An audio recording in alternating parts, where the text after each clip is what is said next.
ప్రకటన గ్రంథం 1వ అధ్యాయము 1-20 యోహాను గురించి ఉపోద్ఘాతం, యోహాను గురించి వివరణ తెలియపరచబడింది. 2వ అధ్యాయము 3వ అధ్యాయము 22 వరకు 7 సంఘాల గురించి వివరణ తెలియపరచబడింది.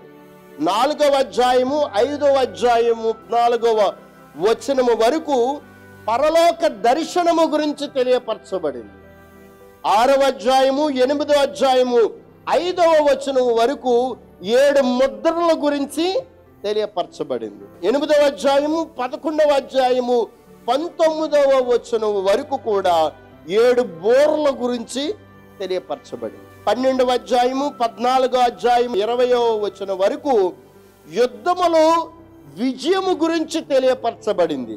15వ అధ్యాయము 16వ అధ్యాయము 21 వరకు ఉగ్రతతో నింపబడిన పాత్రల గురించి తెలియపరచబడింది. 19వ అధ్యాయము 10వ వరకు కూడా బబులోను మహాపట్టణము గురించి తెలియపరచబడింది. 19వ అధ్యాయము 20వ అధ్యాయము 15వ వరకు కూడా దేవుని విజయము కొరకు తెలియపరచబడింది. 21వ అధ్యాయము 22వ అధ్యాయము 5వ వరకు కూడా కొత్త ఆకాశము కొత్త భూమి గురించి తెలియపరచబడింది. 22వ అధ్యాయము చివరి అధ్యాయము ముగింపు గురించి తెలియపరచబడింది. అంటే మానవాళి ముగింపు గురించి తెలియపరచబడింది. ప్రకటన గ్రంథము మనము దేవుని ఆత్మ ప్రేరణతో మాత్రమే దానిని అర్థం చేసుకోగలుగుతాం. అర్థం చేసుకుంటే దానిలో ఉన్న మాధుర్యాన్ని మనము పొందుకోగలిగితే దేవుని రాజ్యము కొరకు మనము సిద్ధపాటు కలిగి ఉండగలుగుతాం. దేవునికి స్తోత్రం చెప్పండి.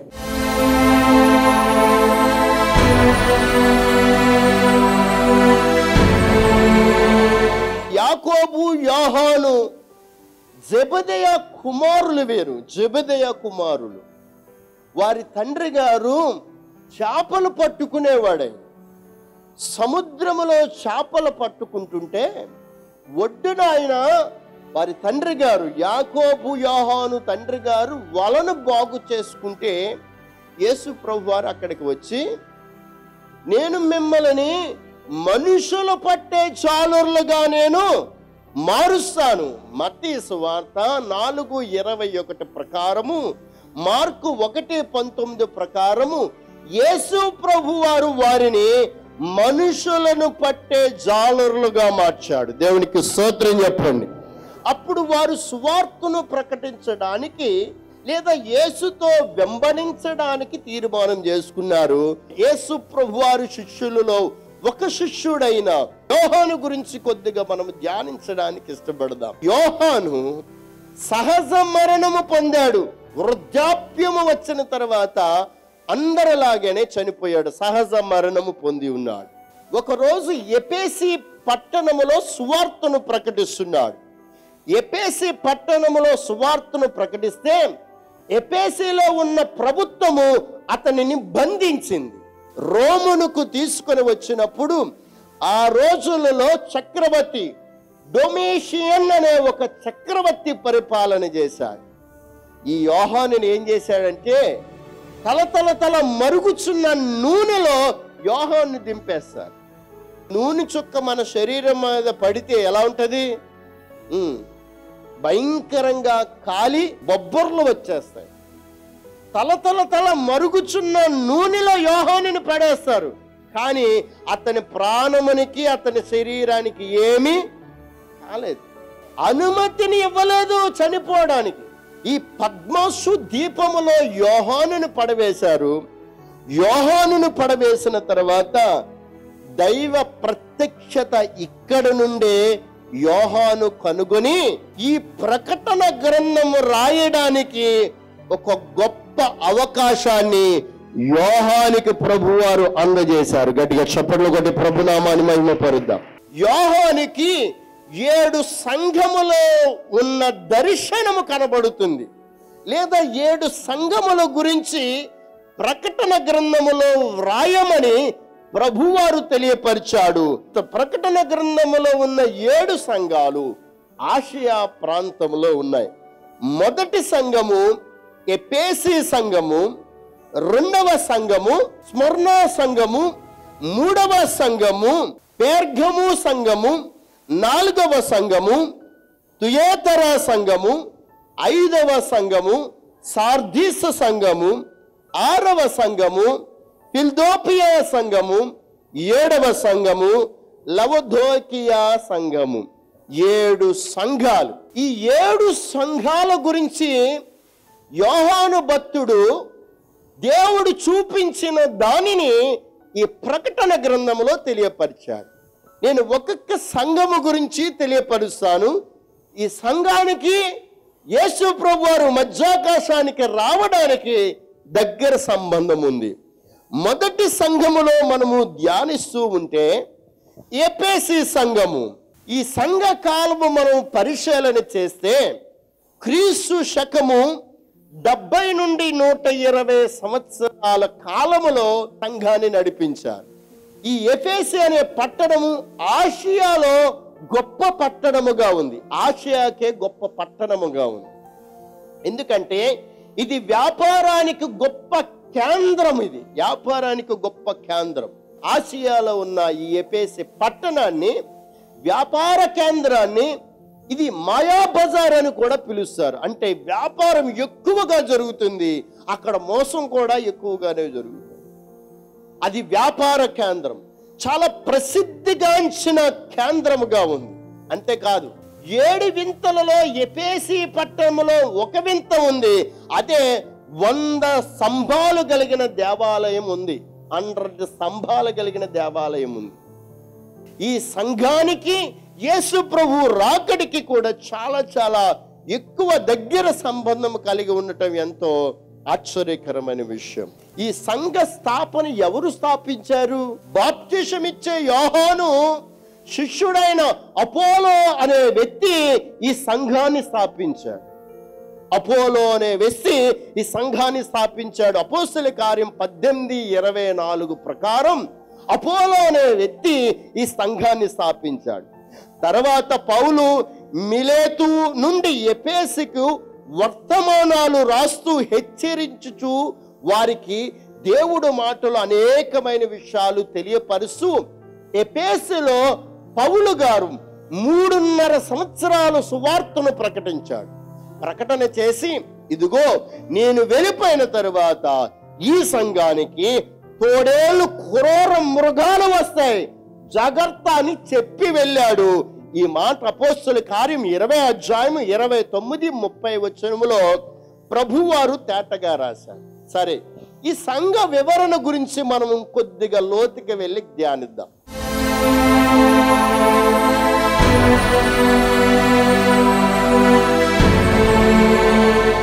ఆ సంఘము ఎటువంటిదో తెలుసండి? క్రియలు చెయ్యాలంటే ఆ సంఘము నంబర్ 1గా ఉండేవారు. అంటే ఎవరికైనా సేవ చెయ్యాలన్నా, ఎవరికైనా ఉపకారం చెయ్యాలన్నా వారు మాట ద్వారా కాదు, క్రియల ద్వారా చెయ్యగలిగిన గొప్ప సంఘముగా పేరును సంపాదించుకున్నారు. అంతేకాదు, ఆ సంఘం ఎటువంటిదో తెలుసా? కష్టపడతారు. చెప్పండి, ఏం పడతారు? కష్టపడే సంఘం. ఎవరికైనా ఆపద ఉంటే ఆదుకునే సంఘము, కష్టపడే సంఘము. ఎప్పుడు సోమరపోతులుగా ఉండరు, కష్టపడే సంఘముగా పేరును సంపాదించుకుంది. అంతేకాదు, ఇది సహనము కలిగిన సంఘం. చెప్పండి, ఏ సంఘము? సహనము కలిగినది. అబద్ధ బోధకులు ఎవడైనా వస్తే తరిమి కొట్టేసేవారు. అబద్ధ బోధకులని ఎన్నడూ ఆ సంఘానికి రానిచ్చేవారు కాదు. అంత నిష్ఠ కలిగిన సంఘముగా, దుష్టులంటే గిట్టని వారుగా ఉండేవారు. భారమును వహించే సంఘముగా, ప్రభువుని ప్రేమించే సంఘముగా ఉంది. ఏ సంఘం అది? ఎఫెసీ సంఘం. ఇంత గొప్ప సంఘమును దేవుడు నిర్మించి అంత భక్తులుగా ఉంటే దేవుడు అంటున్నాడు, మిమ్మల్ని నేను చూశాను. దేనితో చూశాడంటే, ఆయన అగ్ని జ్వాలల కన్నులు కలిగిన వాడు తేరి చూసినప్పుడు మీలో ఒక్క తప్పు నాలో కనిపిస్తుందని అన్నాడు. ఆయన అగ్ని జ్వాలల కలిగిన కన్నులతో చూశాడు సంఘాన్ని. అప్పుడు ఆయన అంటున్నాడు, ఎఫెసీ సంఘమా, మీలో ఒక తప్పు కనబడుతుంది. మీరు సహవాసము కలిగి ఉన్నామనుకుంటున్నారు, మీరు గొప్పవారుగా అనుకుంటున్నారు, భక్తి పరులుగా అనుకుంటున్నారు, మేమంత భక్తి ఎవరు చేయలేరు అనుకుంటున్నారు. కానీ నేను ఒక తప్పు మోపవలసి వచ్చింది, ఇదిగో మీరు పొరపాటు చేస్తున్నారు, ఒక తప్పు మీలో ఉంది అని అంటున్నాడు పరిశుద్ధాత్మదేవుడు. ఏమిటా తప్పు? వారు చేసిన పొరపాటు ఏమిటంటే, మొదట ఉన్న ప్రేమ ఏమైపోయింది? చల్లారిపోయింది. ఇదే తప్పు. ఎఫెసీ సంఘము, మీరు చూస్తున్న ఈ సంఘములో ప్రజలు ఉన్నారు. ఈ ప్రజలంట ఇదివరకు ఉన్న ప్రేమ లేదు. ఈ సంఘానికి ప్రభు రాకడకు సంబంధం ఏమిటో తెలుసా? ఆ రోజు ఎఫెసీ సంఘములో ప్రేమ చల్లారిపోయినట్లుగా ఈరోజు ఈ సార్వత్రికమైన సంఘమునకు అనేక మంది ప్రజలు వస్తూ వెళుతూ ఉన్నారు. ప్రభు రాకడ సమయంలో ప్రేమ చల్లారిపోతుందర్రా. మీ ప్రేమ ప్రభు వైపు ఎక్కువగా కలిగి ఉండండి, మెలకువ కలిగి ప్రార్థన చేయండి, మీ దివిటీలు వెలిగించుకోండి, సిద్ధపాటు కలిగి ఉండండి. ఎఫెసీ సంఘము వలె నులువెచ్చని స్థితిలో గాని, ప్రేమ చల్లారిపోయిన స్థితిలో గాని ఉండమాకండి. నేను త్వరగా వస్తున్నాను అంటున్నాడు. దేవునికి స్తోత్రం చెప్పండి. హల్లెలూయా. ఆయన మన దగ్గరికి త్వరగా వస్తున్నాడు. మనము ఆయన మీద ప్రేమను కనపరిచే వారిగా ఉండాలి. మీరు అంటారు, యేసు ప్రభువారంటే నాకు చాలా ప్రేమండి, దేవుని మందిరం అంటే చాలా ప్రేమండి, ఆయనను ప్రేమించకపోతే నేను ఇక్కడికి ఎలాగ వస్తానని అంటారేమో. ఈ ప్రేమ బయటే ఉంటా ఉంది. ఈ ప్రేమ ఏదో నాన్నగారు రమ్మన్నారని వచ్చే ప్రేమగా ఉంది. ఈ ప్రేమ అమ్మగారు రమ్మన్నారని వచ్చే ప్రేమగా ఉంది. దేవుని మందిరానికి యేసయ్యను ప్రేమించి ఆ భక్తిని నీవు కొనసాగిస్తే ఆ ప్రేమలో మాధుర్యాన్ని నీవు చూడగలుగుతావు. దేవునికి స్తోత్రం చెప్పండి. మన ప్రేమ ఎలా ఉంటుందో ఒక ఉదాహరణ చెప్తాను. ఆ రోజు ఫోన్ చేశాడు తన ప్రేయసికి, నీ కోసం అవసరమైతే పెద్ద కాల్లో సత్యానే చచ్చిపోతాను, నీ కోసం అవసరమైతే నా రక్తాన్ని చిందిస్తాను, నీ కోసం నేను ఏమైనా చేస్తాను, నీ కోసం నేను ఏమైనా చేస్తాను, అవసరమైతే నా ప్రాణమైనా పెడతాను అని ఫోన్లో మాట్లాడుతుంటే ఆ రోజు ఆమె అన్న మాట ఏమిటో తెలుసా? సరే, నువ్వు నన్ను అంత ప్రేమిస్తున్నావు కాబట్టి నేను ఇష్టపడుచున్నాను. ఈరోజు కరెక్ట్గా 11 గంటలకల్లా ఫలానా పార్కు దగ్గరికి నువ్వు రా అని రాత్రి 11 గంటలకు రమ్మన్నది ఆ ప్రేయసి. రమ్మంటే 11 అయిపోయింది, 11:30 అయిపోయింది. ప్రేయసి వచ్చింది కానీ ఎవరు రాలేదు. 11:30 అయినా ప్రియుడు రాలా, 12 అయినా ప్రియుడు రాలా. ఇక సన్నగా వర్షము పడతా ఉంది. 12:30కి ఇంకా వర్షం ఎక్కువైపోయింది. మొద్దయిపోయింది ప్రేయసి, తడిచిపోయింది. 1 గంటకి ఇంటికి వెళ్ళిపోయింది.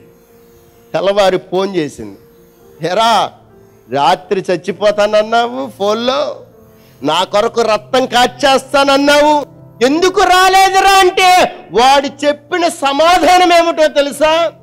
వర్షం వస్తుంది కదా, వర్షములో తడిసిపోతానని నేను రాలేదంట వాడు. కానీ అంతకు ముందు మాట్లాడిన మాటలు ఏంటయ్యి? ఈ కొరకు నేను చచ్చిపోతాను, రక్తం కారుస్తానన్న వాడు దేనికి జడిచాడండి? సినుకులకి జడిచాడంట. మన ప్రేమ ఎలాంటిదో తెలుసా? లోన నుంచి రాదు మన ప్రేమ, భక్తి లోన నుంచి రావాలి. భక్తి మనము మనస్ఫూర్తిగా ఆత్మతోనూ సత్యముతోనూ ఆయనను ఆరాధన చెయ్యాలి.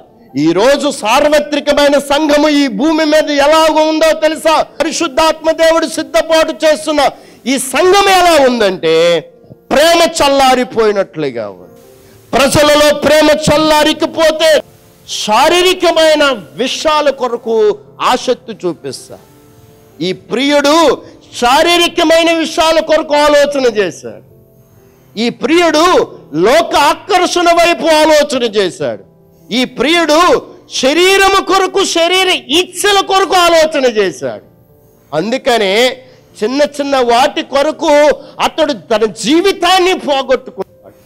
లేదా ఆ శరీర క్రియలో ఉండటం బట్టి ఆ ప్రేమను పోగొట్టుకున్నాడు. మనము నాశనకరమైన పరిస్థితి దారితీస్తాం.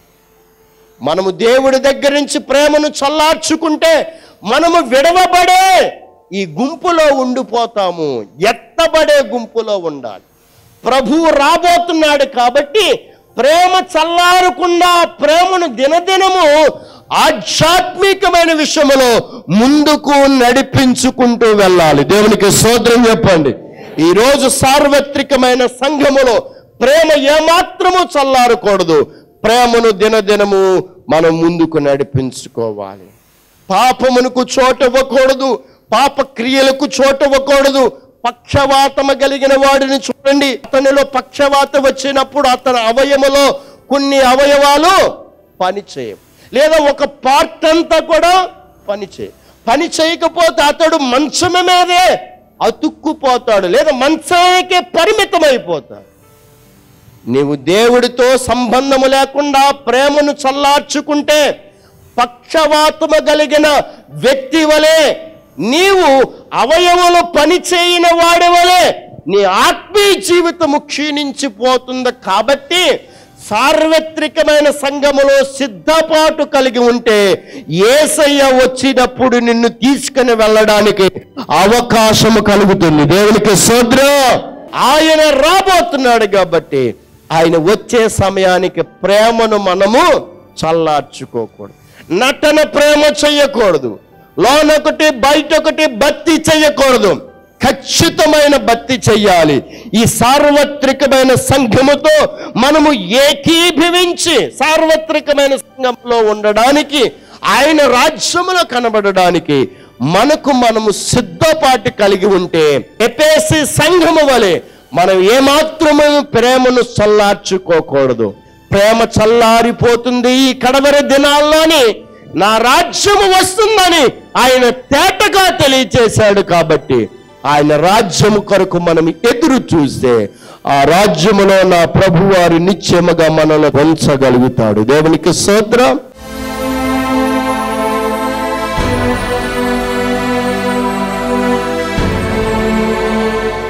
రెండవ మాట ఆయన అంటున్నాడు, అయితే ఈ ఒకటి నీలో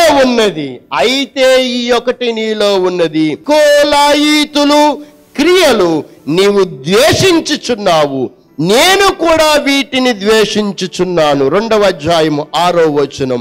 నికోలాతులు అంటే ఎవరు అనంటే, ఈ మాట మూల పురుషుడిగా అపోస్తుల కార్యము 6:5 ప్రకారం మూల పురుషుడిగా నికోలాసు అనే వ్యక్తి, నికోలాసు వ్యక్తి నుండి వచ్చింది. నికోలాసు యూదుల మతములో గొప్ప ప్రావీణుడిగా ఉన్నాడు. నికోలాసు యూదులలో గొప్ప ప్రావీణుడిగా, గొప్ప పెద్దగా ఉన్నాడు. ఈయన సంఘాలలోనికి వెళ్ళి, ఎఫెసీ సంఘములోనికి వెళ్ళి మొదటేమోను బాగా బోధించాడు. మొదటేమో చక్కగా వారిని నడిపించాడు. తర్వాత అతడు దినదినము దుర్బోధలను చేసి అందరినీ చెదరగొట్టేశాడు. ఎక్కడి నుండి? ఎఫెసీ సంఘములో ఉన్న వారిని అందరినీ కూడా ఈ నికోలాసు అందరినీ తన దుర్బోధలు బట్టి చెదరగొట్టేశాడు. ఇప్పుడు సంఘం ఏమైపోతుంది? చెదిరిపోతుంది. దుర్బోధ ఎప్పుడు ప్రారంభమైందో వెంటనే ప్రజలు ఏమైపోతున్నారు? చెదిరిపోతుంది. ప్రస్తుత సంఘానికి కూడా అదే పరిస్థితి ఉంది.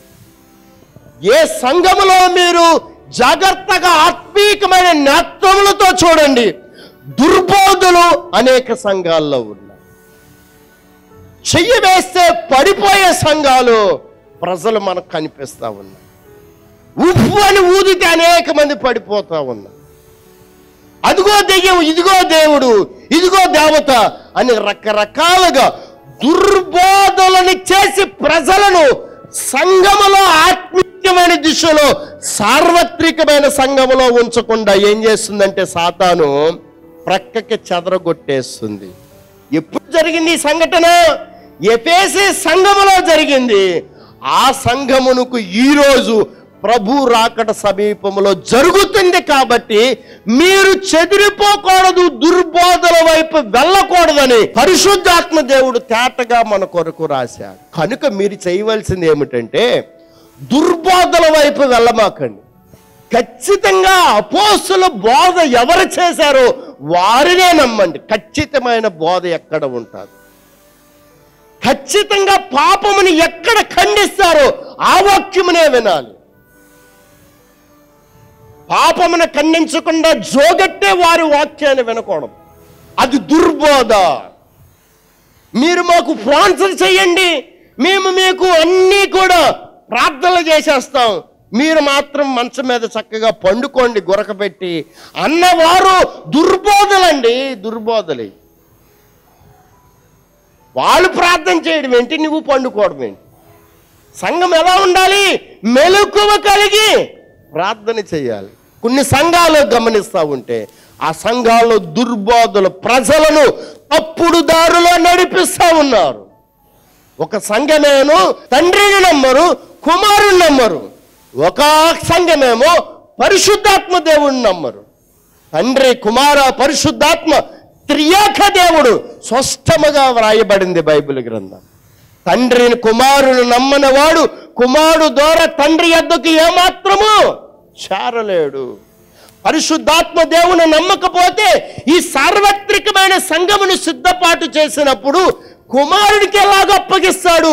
ఈయనతో కలెక్షన్ సంబంధము కలిగి ఉంటేనే ఈ సంఘాన్ని తీసుకెళ్ళి ఎవరికి అప్పగిస్తాడు? కుమారుడికి అప్పగిస్తాడు. కుమారుడు తండ్రికి అప్పగిస్తాడు.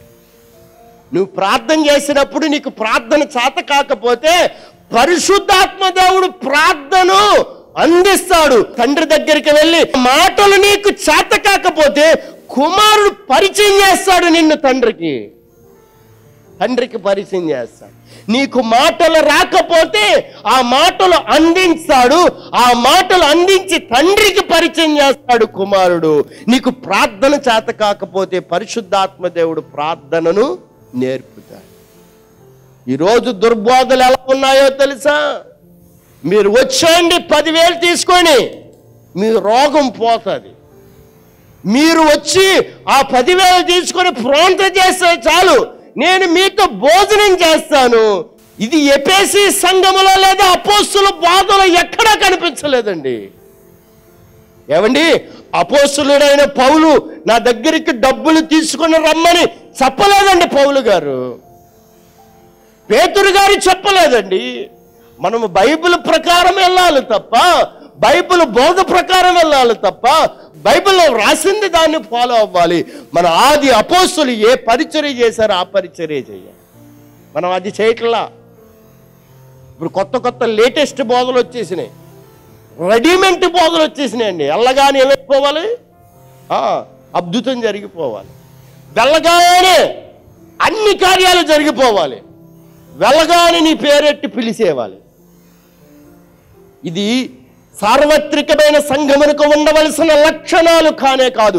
అందుకని దేవుడు అంటున్నాడు, ఇదిగో కోలోతు క్రియలను బట్టి నీవు ద్వేషించుచున్నావు, నేను కూడా వీటిని ద్వేషించుచున్నాను. అంటే దుర్బోధలు దేవుడు ఏం చేస్తున్నాడు? ద్వేషించుచున్నాడు. ఎందుకనో దేవుడు ఈ కాలంలో దీనిని మీకు తెలియపరుస్తున్నాడు. చూసిన ప్రజలారా, బోధను ఖచ్చితమైన బోధ ఏమిటో తెలుసుకోండి.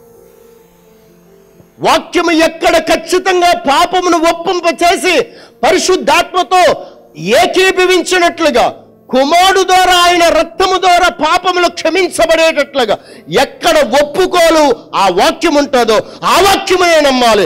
అదే ఖచ్చితమైన బోధ. ఆ ఖచ్చితమైన బోధను నమ్మితే సార్వత్రికమైన సంఘములో నీవు సిద్ధపాటు కలిగి ఉంటావు.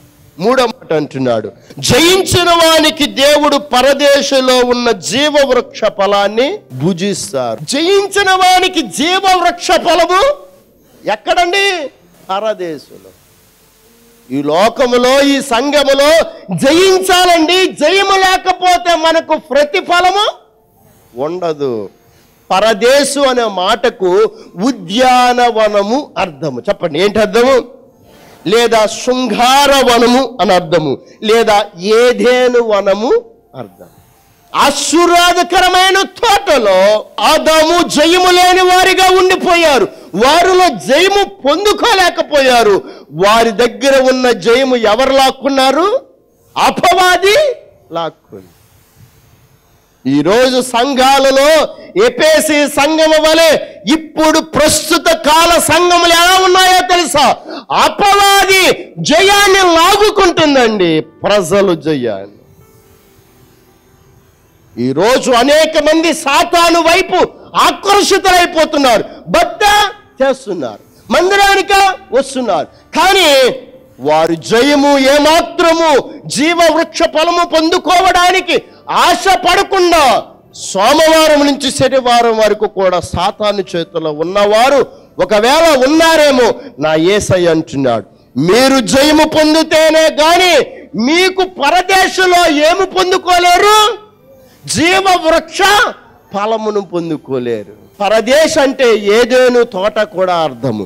ఈ ఏదేను తోటలో జీవవృక్ష ఫలముంది. ఈ ఏదేను తోట అతి శ్రేష్టమైన ఆశీర్వాదకరమైన తోటగా ఉంటే వీరేం చేశారు? మాకు జయమొద్దని ఈ జయాన్ని ఎవరు తీసుకున్నారు? సాతాను చేతికి అప్పగించేశారు. ఈరోజు సార్వత్రిక ప్రస్తుత సంఘ కాలము ఎలా ఉందంటే, రాబోతున్నాడు ప్రభువారు అతి కొద్ది సమయంలో. వస్తున్నప్పుడు ఈ సంఘం ఎలా ఉందో తెలుసా? నేను సాతాను చేతిలోకి వెళ్ళిపోతాను, నేను త్రాగుడికి వెళ్ళిపోతాను, నేను వ్యభిచారానికి వెళ్ళిపోతాను, నేను ప్రసంగం చేసిన ఇక నేను పాపంలోనే ఉంటాను, నేను భక్తిలో కొనసాగిన నేను పాపంలో ఉంటాను, అందరినీ మోసగిస్తానని దేవుడి చేతిలో ఉండవలసిన ఈ సంఘము సాతాను చేతిలోనికి వెళ్ళి అపజయ పాలవుతున్నారు. దేవుడు జయాన్ని ఇస్తుంటే ఏమనుకుంటున్నారు? మాకు జయము వద్దనుకుంటున్నారు. రక్షకుడును ప్రభు అయిన యేసుక్రీస్తు నామమున మీ అందరికీ మా శుభములు తెలియజేస్తున్నాం. దైవజనులు బాబురావు గారు దేవుని పరిచర్యలో తన మంచి యవ్వనంలో తల్లిగారైన అన్నమ్మ గారి కన్నీటి ప్రార్థనను బట్టి యేసుక్రీస్తుని తన సొంత రక్షకునిగా అంగీకరించి దేవుని పరిచర్యలో కొనసాగుతున్నారు. ఈయన వర్తమానములు బట్టి ఇప్పటికే అనేక మంది ఆత్మరక్షణ, రోగులకు స్వస్థత, దురాత్మ శక్తుల నుండి విడుదల పొందుచున్నారు. అంతేకాకుండా మరిన్ని సాంఘిక కార్యక్రమములు కూడా చేపడుతున్నారు. దైవజనులు ఆయా పల్లెల్లో, పట్టణాలలో మరియు ఆదరణ స్వరం టీవీ కార్యక్రమం ద్వారా దేవుని సువార్తను అందించడం బట్టి అనేక వేల మంది దేవుని యొద్దకు నడిపించబడుతూ వారి జీవితాలను మార్చుకుంటున్నారు. ఈ పరిచర్య మీకు ఆశీర్వాదకరంగా మారినట్లయితే, దేవుడు మిమ్మును ప్రేరేపిస్తే మీరు కూడా ఈ పరిచర్యలో పాలిభాగస్తులై మీ ఆర్థిక సహకారమును మరియు ప్రార్థనా సహకారమును అందించవలసిందిగా కోరుచున్నాము. మీ ప్రార్థన అవసరతల కొరకు మరియు కానుకలు పంపించవలసిన మా చిరునామా పాస్టర్ టి బాబురావు, ఆదరణ ప్రేయర్ మినిస్ట్రీస్, ఉండి, పశ్చిమ గోదావరి జిల్లా, ఆంధ్రప్రదేశ్. మా ఫోన్ నంబర్స్ 8331888123 మరియు 08816276323. దేవుడు మిమ్ముని దీవించును గాక. ఆమేన్.